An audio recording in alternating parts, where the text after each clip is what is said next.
Aleluia, Jesus. Glória a Deus. Aleluia. Aleluia. A pastora da igreja, amém? Amém. Sente-se aí no seu lugar e abra comigo a sua Bíblia no livro do Gênesis, no capítulo de número 21. Livro do Gênesis, capítulo de número 21, a partir do versículo de número 14. Enquanto você procura, eu queria também parabenizar os pais, parabéns para todos os papais aqui. E dizer que a tarefa de ser pai não é fácil, é muito, muito desafiador. E eu só posso pedir que Deus dê a cada um dos papais muita força, muita sabedoria e muita saúde. Que Deus abençoe grandemente a cada papai aqui que está presente conosco nessa noite, também quem estiver assistindo aí pelo vídeo do YouTube, que Deus abençoe a sua vida também grandemente. Livro do Gênesis, capítulo de número 21, a partir do verso 14. Quem encontrou, dá um glória a Deus. Glória a Deus. Diz assim o texto: o despedimento de Agar e Ismael. Então se levantou Abraão pela manhã e de madrugada, e tomou o pão e um odre de água, e os deu a Agar, pondo-os sobre o seu ombro. E também lhe deu um menino e despediu-a, e ela foi-se, andando errante no deserto de Berseba. E consumida a água do odre, lançou o menino debaixo de uma das árvores, e foi-se, e assentou-se em frente, afastando-se à distância de um tiro de arco, porque dizia: que não veja eu morrer o menino. E assentando-se em frente, e levantou a sua voz e chorou. E ouviu Deus a voz do menino, e bradou o anjo de Deus a Agar desde os céus, e disse-lhe: que tens, Agar? Não temas, porque Deus ouviu a voz do rapaz desde o lugar onde está. Ergue-te, levanta o moço, pega-lhe pela mão, porque dele farei uma grande nação. E abriu-lhe Deus os olhos, e viu um poço de água, e foi-se, encheu o odre de água, e deu de beber ao moço. E era Deus com o moço, que cresceu e habitou no deserto de Parã, e foi flecheiro, e habitou no deserto de Parã, e a sua mãe tomou-lhe mulher da terra do Egito. E você diz amém. Amém. Glória a Deus. Glória Irmãos, a Deus. você vai entender. Esse culto é um culto especial, porque é o culto do Dia dos Pais. E como pastor da igreja, presidente da igreja, nesses dias de festividade, Dia dos Pais, Dia das Mães, Dia das Crianças, acaba geralmente recaindo para mim a responsabilidade de pregar a mensagem nessas datas. E eu vou te falar, irmãos, que é muito difícil. Primeiro, porque quando eu cheguei no Dia das Mães, eu falei: mas que mãe que eu vou pregar que eu já não preguei? Eu já prego todas as mães, já preguei um monte, Dia dos Pais. E aí às vezes a gente começa a pensar nos personagens e refletir que história, que pode trazer de diferente, e começa a meditar. E eu estava nessa busca, procurando um personagem, algum pai que fosse ali um exemplo, uma história de vitória, para poder homenagear os pais. Mas aí, enquanto eu estava nessa busca, aconteceu um fato essa semana que fez eu mudar um pouco a minha perspectiva. Eu abri durante essa semana o meu e-mail, e chegou um e-mail de um dos bancos que eu tenho conta, esses bancos digitais. Eu abro o banco em quase todos os bancos digitais para poder ver o serviço como é que é, e eu escolho os que eu gosto mais para trabalhar, e os outros depois eu encerro a conta. E um desses bancos mandou um e-mail para mim, era o Banco Inter. Está fazendo uma propaganda aqui, Banco Inter nos patrocina, em nome de Jesus. Aí veio lá o e-mail do Banco Inter, e aí ele falava assim, estava assim: Dia dos Pais, no título. E aí no texto do e-mail estava assim: a gente sabe que o Dia dos Pais é um dia muito sensível para muitas pessoas, devido a toda a situação, toda a conjuntura da sociedade. E se você não se sentir confortável de continuar recebendo os nossos e-mails acerca disso, porque a gente faz promoção para o Dia dos Pais, para comprar presente para o Dia dos Pais, de desconto de perfume para o Dia dos Pais. E se você não se sentir confortável de receber um e-mail sobre esse assunto, nos mande aqui uma resposta dizendo que você não quer receber. E a gente não vai te enviar nada, porque a gente não quer causar gatilho em você. A gente não quer que isso seja um motivo de frustração, de decepção. E aí quando eu li isso, eu até compartilhei com a pastora Simara, mas aquilo ficou na minha cabeça. porque eu fiquei pensando o quanto este dia, que deveria ser um dia de comemoração, para muitas pessoas é um dia de tristeza, é um dia de pesar. E você, irmão, você não tem essa percepção quando você está sentado aí na nave da igreja, mas a gente, quando vem aqui no altar e vai num dia como esse, começar uma palavra, a gente sente que o ambiente fica diferente. E é muito diferente o dia das mães do dia dos pais, porque no dia das mães, as pessoas que se sentem mais tristes ou que choram, geralmente é porque perderam a sua mãe, porque a mãe faleceu, porque a mãe não está mais entre nós, ou porque a mãe mora muito longe, não tem contato. Mas se a mãe está viva, geralmente a pessoa tem contato, muitas vezes mora junto, ou então visita, tem proximidade. Mas no dia dos pais, não é assim. Há uma grande quantidade de pessoas reunidas aqui dentro hoje, que talvez alguns perderam já o seu pai, o pai não está mais aqui. Mas há uma grande quantidade de pessoas aqui hoje, que a gente poderia chamar, que são quase órfãos de pais vivos. Pessoas que têm um pai, e talvez ele sabe qual é o nome do pai, até sabe qual é o rosto do pai, às vezes sabe onde mora, mas que não tem um contato, uma proximidade, não convive junto. Alguns viram algumas vezes, andaram junto, próximo do pai quando era criança, numas visitas de final de semana, e depois se afastaram e não tem mais esse convívio. Outros talvez nem essa oportunidade tiveram. Então o dia dos pais é um dia muito complicado, porque para muitas pessoas não é um dia para se comemorar, é um dia em que muitas lembranças e pesar vêm no coração. E até mesmo alguns dos pais que estão aqui, porque não se esqueça, a sua mãe e o seu pai também são filhos e filhas de alguém. Também tiveram uma mãe e tiveram um pai. E às vezes o que eles passaram é uma situação até mais difícil, mais complexa do que você passa hoje. Então eu fiquei pensando, Deus, que palavra. E Deus falou assim para mim: vamos ver esse texto aqui. Porque esse texto aqui nos conta a história de um pai chamado Abraão. Quem já ouviu falar em Abraão aqui? Quem crê que Abraão era um homem bom? Sim ou não? Sim. Quem crê que Abraão era um homem de Deus? Sim ou não? Sim. Mas agora vira para o seu irmão do lado e fala assim: até as pessoas boas, até quem é homem de Deus, erra também.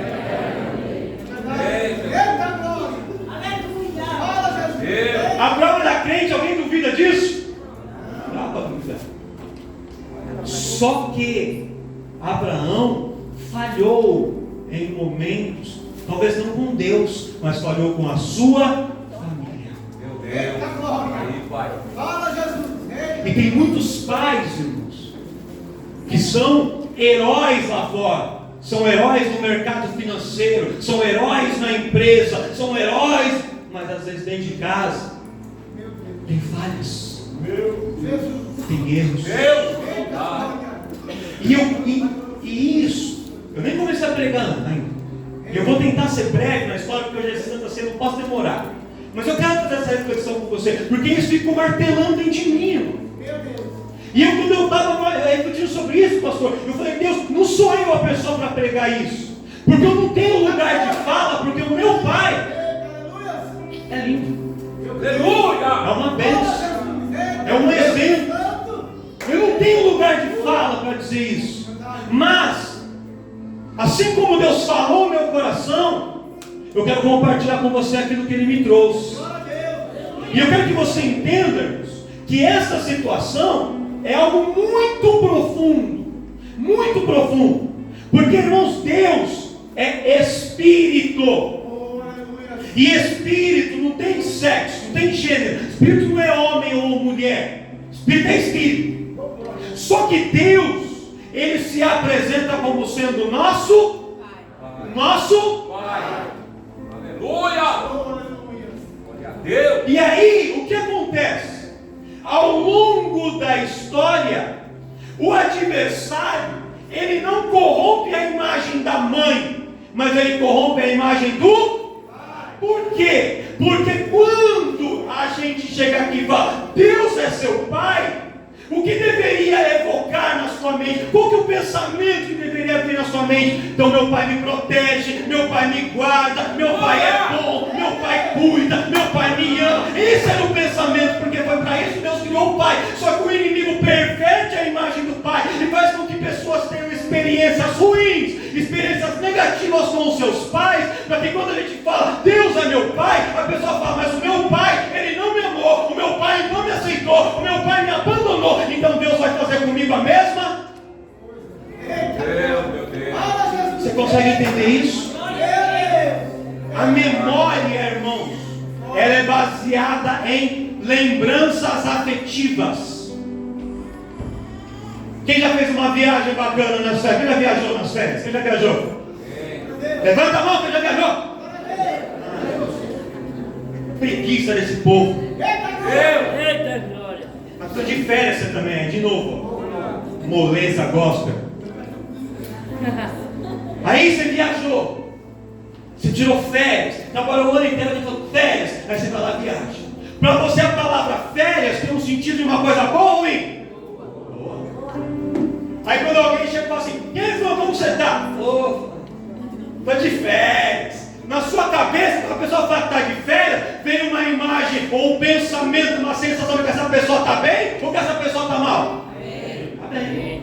Por quê? Porque a nossa lembrança é afetiva. A minha experiência positiva com férias, eu transfiro, quando eu ouço essa palavra, eu penso em alguma coisa boa. A mesma coisa deveria ser com a palavra mas não é o que tem acontecido. Meu Deus, fala aí, Pai. E aí, irmãos, onde eu quero chegar com tudo isso? Eu nem começar a pregar ainda, presta atenção. Me ajuda a entender, tem que entender rápido. Para eu poder pregar, senão a gente vai ficar até 9 horas da noite. Você tem que entender rápido. Presta atenção. Devido à situação, a conjuntura da imagem da figura Pai, que ela não é referência para todos, infelizmente, embora Deus quisesse que ela fosse, Ele projetou para que fosse. Você que tem um Pai abençoado como eu, agradeça muito a Deus. Mas você que não tem, Deus quer nesta noite desvincular as duas imagens. E Ele quer mostrar para você o que a figura de um pai representa, e que ainda que o seu pai na terra não tenha correspondido a esta imagem, não tenha feito isso que um pai devesse fazer, ele como Deus continua sendo pai, e continua sendo modelo de pai, e ele vai fazer para você o que talvez um pai aqui da terra não fez, ou fez pela metade, porque ele é um homem falho, ele é um homem que erra, mas nosso Deus não erra, ele é perfeito, ele é santo, ele é maravilhoso, e ele é o seu. Aleluia, Jesus. Aleluia. Guarda a palavra.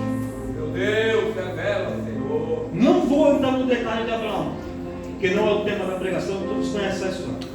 Mas a gente sabe que Abraão, quando sai da casa do seu pai, começa a peregrinar pela terra, e em dado momento ele vai parar no Egito, por escolha dele. Quando ele vai parar no Egito, não vou entrar no detalhe do que aconteceu lá, tem muitos dados para fazer uma pregação enorme aqui, mas Abraão sai do Egito depois de um tempo, levando gado, rebanho, dinheiro, riqueza, servos e servas. E dentre essas servas, escravas, ele está levando uma mulher chamada Agar, que foi dada como serva para sua esposa.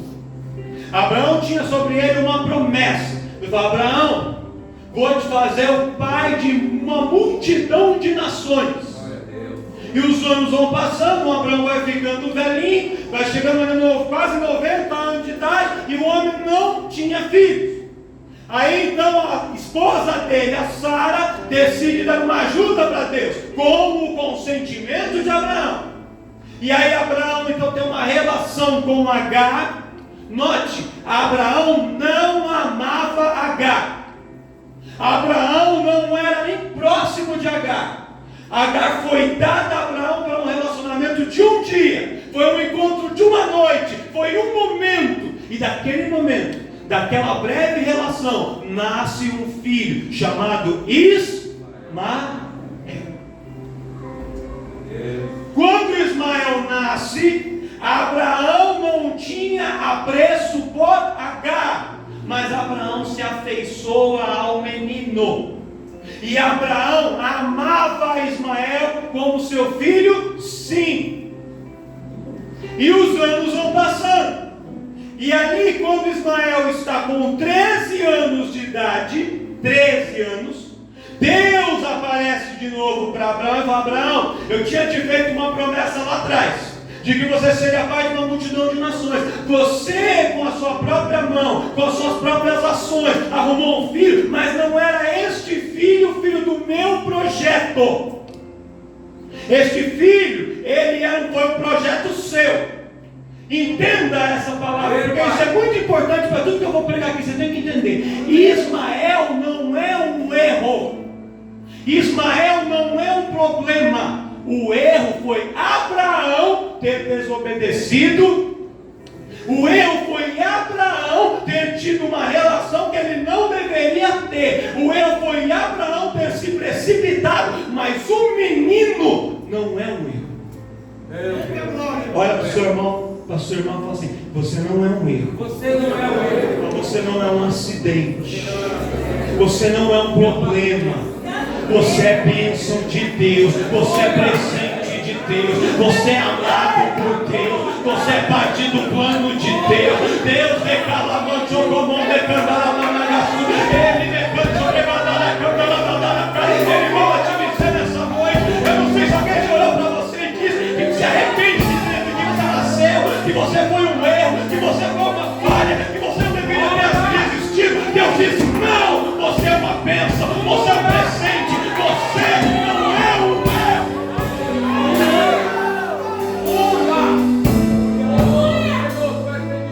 Ismael não tem nada a ver com o erro de Abraão e de Agar. Ele não é um erro. A relação de Abraão com Agar é que foi um erro naquele contexto. E tanto isso é verdade, que a gente vai ver o desdobramento depois. 13 anos, Deus fala: o filho vai nascer, e esse filho nasce no ventre de Sara, a esposa de Abraão. A Sara dá a luz, o menino nasce, dão a ele o nome de Isaac.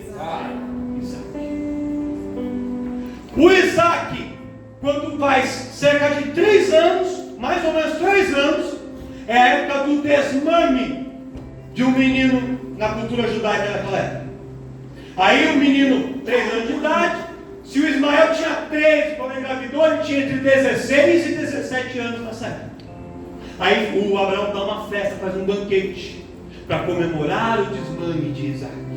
E aí nessa festa, nesse evento, o Ismael, de alguma maneira, ele faz alguma brincadeira, sabe, que ele zomba de Isaac. Não sei se ele tirou sarro, se ele riu. O primeiro bullying da história foi esse aqui. E a Sara vê. E aí quando a Sara viu, nasce no coração da Sara uma ira. E a Sara já não gostava da Agar, que era a mãe do Ismael.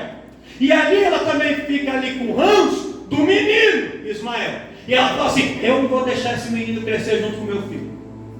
Ele já é maior, ele já é forte. Se esse menino crescer junto com o meu filho, daqui a um tempo ele pode até fazer mal para o meu filho e tomar a herança que é do meu filho.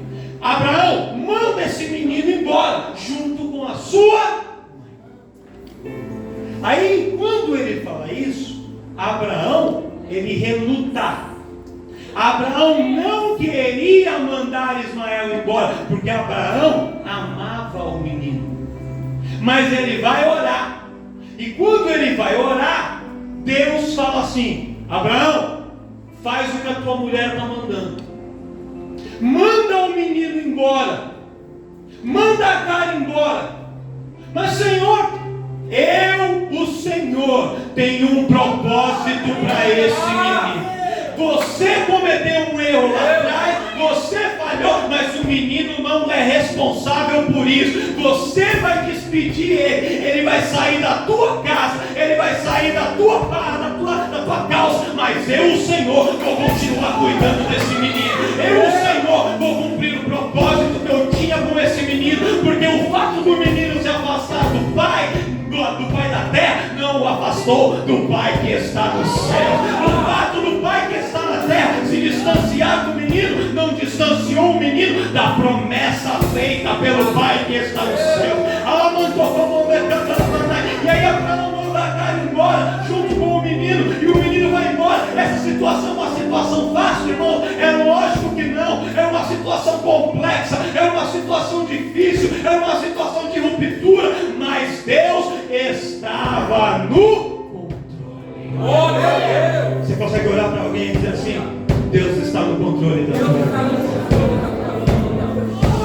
Mesmo nas situações difíceis, mesmo nos momentos de tribulação, mesmo naquelas circunstâncias que a gente não consegue entender, a gente não consegue explicar, mas por que Deus fez isso? Por que Deus permitiu isso? Por que Deus não agiu diferente? Eu não sei explicar o porquê que Deus faz o que Ele faz, mas o que eu sei te dizer é que Ele continua com a caneta na mão e Ele está escrevendo a história. E mesmo que você não entenda agora, mesmo que você não compreenda agora, isso não invalida o plano e o projeto que Ele tem para a sua vida. Só que sabe o que é complicado? Só para mim aqui. Deus falou que tinha um plano na vida de Ismael, mas Deus falou para quem? Para Abraão. Falou para Ismael? Abraão sabia, Deus sabia, mas o Ismael não sabia. E por não saber, o Abraão chama Agar, dá para ela pão, dá para ela um odre de água, coloca sobre os seus ombros e sai. E diz o texto que eles saem errantes. Sabe o que é errantes? É sem rumo,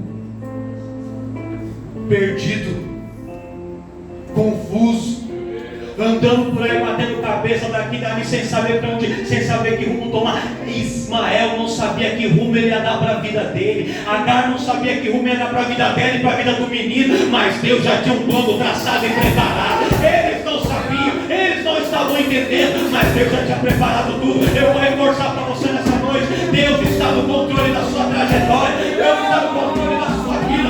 Um erro do seu pai, um erro da sua mãe, um erro de qualquer pessoa a seu respeito não invalida o fato de que Ele é o seu pai e Ele tem um propósito na tua vida, e que esse propósito não cai por terra.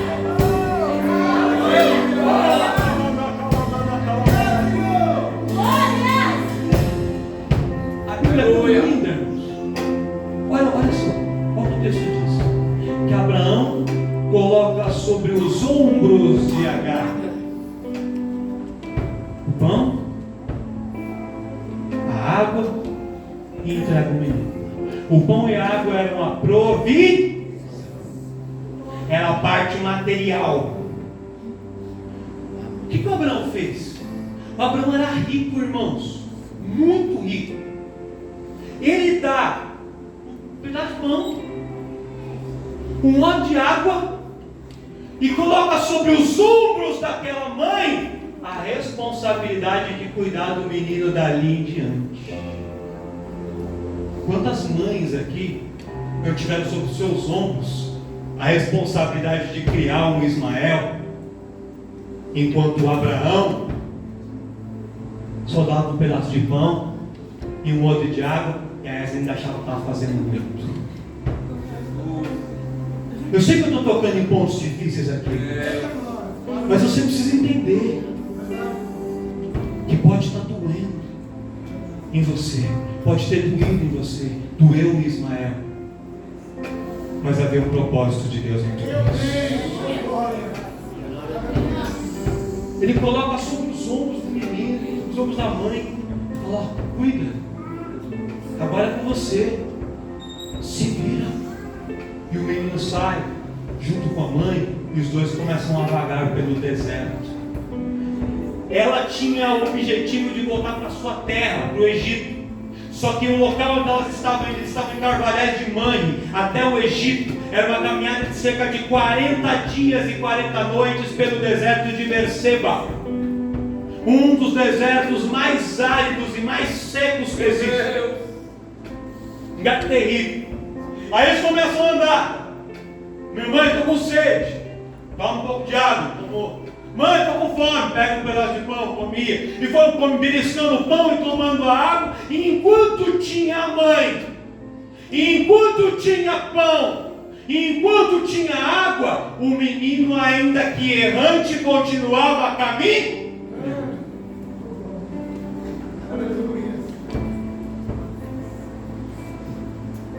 Só você que passou por uma situação de rejeição e de abandono sabe o que você sentiu.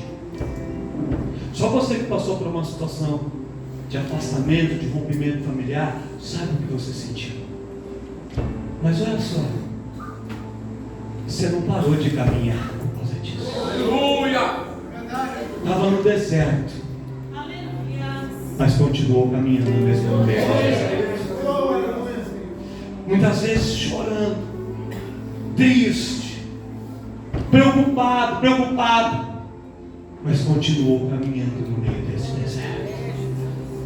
Você consegue olhar para alguém e falar para ele assim: continua caminhando. Continua caminhando. Enquanto tiver força, continua caminhando. Enquanto depender de você, continua caminhando. Enquanto Deus te der ânimo e vigor, continua caminhando. Às vezes as coisas não estão como você gostaria. Não foi assim que você planejou. Não foi esse quadro que você pintou. Não foi isso que você sonhou. Mas ainda tem pão, ainda tem água. Continua caminhando, continua caminhando, continua caminhando.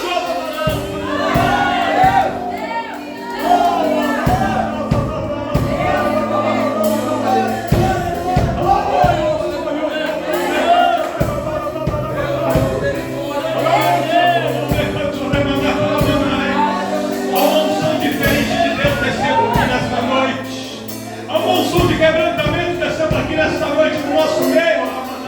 Deus está consolando corações, está fortalecendo pessoas, está visitando lava sua e levante o levantado, lava sua e decai.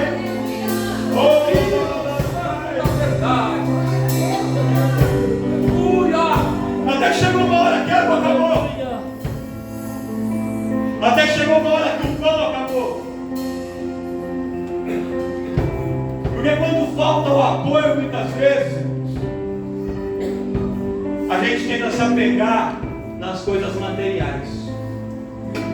Tem pais que não estão juntos caminhando com seus filhos pelo deserto da vida, mas acham que pode dar um pedaço de pão e um odre de água e que já está fazendo muito, já é o suficiente. Talvez era assim que Abraão pensasse. Mas a água acaba, o pão acaba. E quando acabou tudo, o menino começa a passar mal. Ele tinha sido criado dentro de casa, numa boa família. Ele não tinha hábito de andar pelo deserto, não estava acostumado com os desertos. A Agar, irmãos, existiu mais tempo, porque a Agar já tinha passado por outros desertos da vida. Mas o menino não tinha a mesma estrutura. As mães às vezes aguentam ali, estão de pé mais tempo, mas as crianças, os jovens, adolescentes, não têm a mesma estrutura. É por isso que a mãe fala assim: não, mas veja as coisas boas, o menino reclama, fica triste, entra em desespero, às vezes tem que se revolta. Por quê? Porque a mãe já tem outra estrutura, já passou por outras coisas. A Agar já tinha sido vendida como escrava, já tinha sido destratada pela patroa, já tinha passado para o deserto, voltado, já tinha outra vivência. Mas o menino era a primeira vez, ele não sabia lidar, e aí ele começa a fraquejar, e a Agar leva ele até onde tinha uma árvore, coloca ele debaixo da sombra de uma árvore, e ela se afasta, e ela diz assim: eu sei que ele vai morrer, mas eu não quero ver o meu filho morrer. Eu não posso fazer mais nada por ele, mas eu não quero ver o fim dele. Dura coisa é quando a gente chega num ponto que você não consegue ajudar uma pessoa que você ama. se queria ajudar, se pudesse pegar com a sua mãe e fazer, você fazia. Mas você não pode. Imagina a irmã no hospital. Se o Benção pudesse, pegava ali a doença para mim, para ela poder sair daqui. Se eles pudessem, a gente às vezes fazia isso. Mas tem coisas que a gente não pode fazer. Tem vezes que a gente, não adianta, você não tem como abraçar, como resolver todas as coisas. Mas você consegue ser profeta nessa noite e dizer para alguém assim, ó, aquilo que você não pode fazer, aquilo que você não consegue fazer, Deus é poderoso para fazer. Deus é poderoso para operar. Deus é poderoso para agir. Deus é poderoso para criar, para transformar, para limpar, para libertar, para abrir porta, para fazer de cada negação e você. Ai,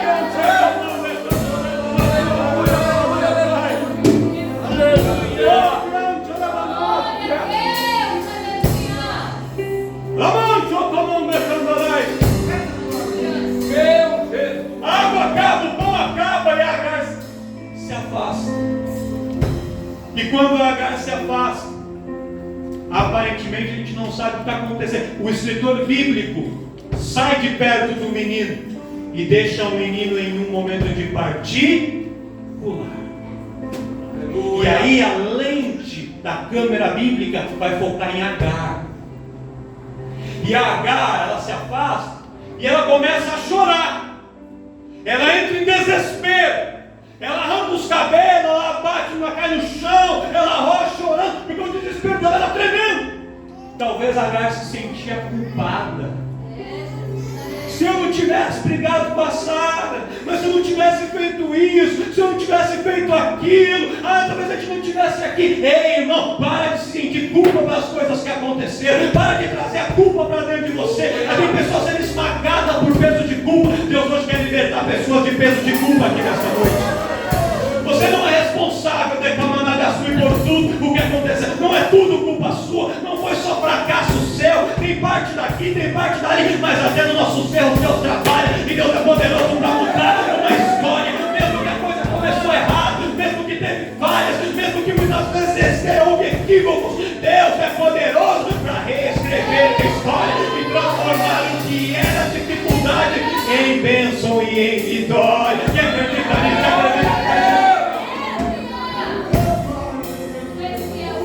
Aí o anjo vai onde Agar. Fala, Agar, que tens? Por que você está chorando? Por que você está desesperado? Agar fala, anjo, você não está vendo? Que perdeu a casa, perdeu tudo, e agora meu filho vai morrer. E eu não posso fazer? Eu não posso fazer? Quando a gente reconhece que a gente não é capaz de fazer, irmãos, quando a gente reconhece que é impossível para a gente, aí o agir de Deus começa a entrar nisso. Você sabia que Deus não age enquanto a gente ainda pode fazer alguma coisa? Porque enquanto a gente pode fazer, a gente vai lá e faz. Quando a gente não pode fazer, aí começa um momento de Deus começar. O anjo fala assim, Agar, vou te contar uma coisa. Você pensa que esse menino, ele é frágil. Você pensa que o menino é um coitadinho. Você pensa que o menino não vai dar em nada. Só quero te falar uma coisa. Enquanto você está aqui chorando, desesperado, o menino estava orando ao Senhor. Você não ouviu a oração dele, mas Deus ouviu a voz. Deus ouviu a voz do menino. Deus ouviu o clamor do menino. E Deus está ouvindo a voz de pessoas aqui que estão clamando. Talvez numa situação difícil, talvez numa situação de abandono, numa situação de desesperança, numa situação de tristeza. Você pensa que o teu pai não está ouvindo, talvez ele não esteja mesmo. Você pensa que tua mãe não está ouvindo, E talvez elas não estejam ouvindo mesmo, mas há um Deus, há um Pai lá no céu que tem isso que eu mando te dizer essa noite. Eu estou ouvindo o seu clamor, eu estou ouvindo a sua voz, eu estou ouvindo a tua oração. E eu não sou mentiroso, mas eu desço, eu venho ao teu encontro, eu mando socorro, eu mando provisão, eu mando declarar a subir.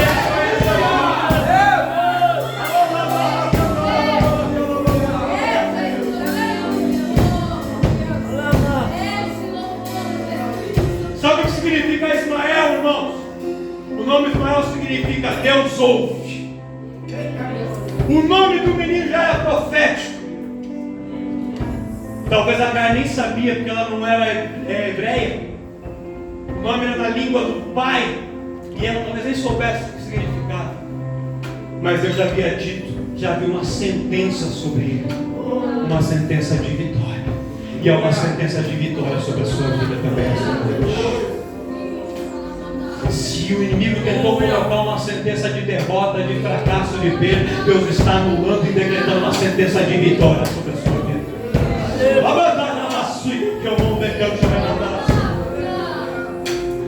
O anjo vai com Agar até onde está o menino.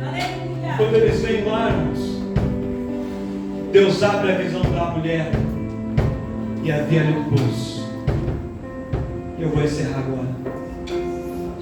Ela enche aquele odre de água de novo, dá para o menino beber, ela mesmo bebe e eles continuam caminhando. Olha para mim aqui. Deus não engana ninguém. Sabe o que o texto diz? Que eles habitam no deserto de Berseba por um tempo. E depois que eles saem do deserto de Berseba, eles vão para o deserto de Parã. E no deserto de Parã, ele estabelece a sua residência, a sua moradia. Ou seja, durante toda a vida, aquele menino morou no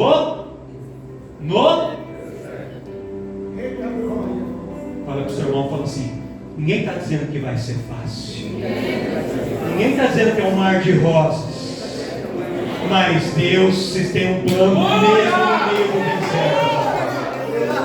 Só porque o deserto de Berseba era o deserto do juramento, era o deserto do pacto. É um processo que ele tinha que passar para se encontrar com Deus e Deus fazer um pacto, uma aliança com ele. Só que o tempo da aliança, quando a aliança ela acontece, Deus tira ele do deserto da aliança e leva ele para um deserto conhecido como lugar de cavernas. Ali em Parã havia muitas cavernas. E sabe o que significa caverna no meio do deserto? Significa abrigo, significa refúgio, significa lugar de proteção. Irmão, você pode não estar entendendo por que você ainda está em alguns desertos. Talvez você não vai passar por desertos na sua vida, mas nesse deserto Deus vai permitir que você passe. Ele vai te dar refúgio, Ele vai te dar abrigo, Ele vai te dar proteção, Ele vai te guardar, porque o Senhor se responsabiliza por você. Pessoas podem ter te virado as costas, te abandonado, talvez da própria família, talvez do seu próprio pai, você gostaria que ele estivesse aqui e ele não está, mas o Pai do céu, Ele deu uma promessa, um projeto, Ele te guarda no caminho e Ele permanece fiel a esta palavra, e essa aliança e esse concerto que Ele fez contigo. Quem acredita nessa palavra? Quem toma posse dessa palavra?